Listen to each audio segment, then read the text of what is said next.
Nous souhaitons la bienvenue aux frères et sœurs séminaristes de cette première édition qui va durer du 31 juillet 2014 au 3 août 2014.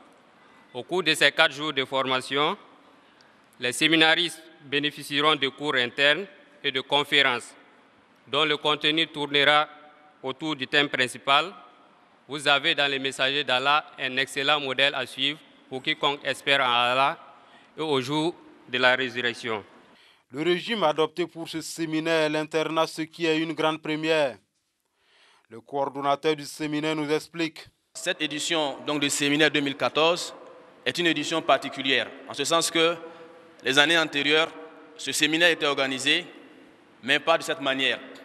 Ce séminaire était organisé avec un régime externat où les séminaristes venaient suivre les cours, les conférences et entraient chez eux à la maison.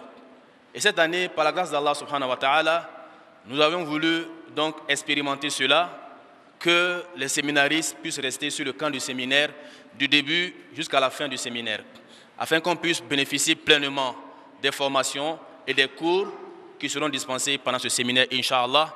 Et nous prions Allah de nous aider à arriver à cet objectif-là. Le séminaire est parrainé par le professeur Ismail Savadogo et co-parrainé par Elhaj Nana, promoteur du Forum pour un islam décomplexé au Burkina. Mes vifs remerciements vont à l'endroit du docteur Isaac Mohamed Kendo, qui n'a de cesse de parcourir ce pays dans le but de semer les bons grains de l'islam au Burkina Faso.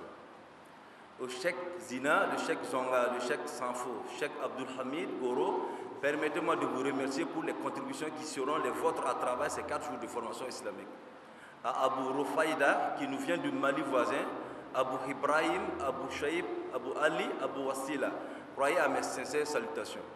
Qu'Allah renforce vos connaissances et vous guide toujours sur le droit chemin. Professeur Ismail, dès l'ouverture, prodigue des conseils à ses fioles. Vous, séminaristes, je vous conseille d'être assidus et ponctuels aux séances de formation, d'écouter attentivement et de veiller à la mise en application une fois de retour chez vous, car l'islam, avant tout, recommande la mise en application immédiatement après la reconnaissance. La conférence d'entrée a été animée par Dr Kindo sur le thème central du séminaire. Le président du mouvement sunnite empêché a été représenté par le vice-président.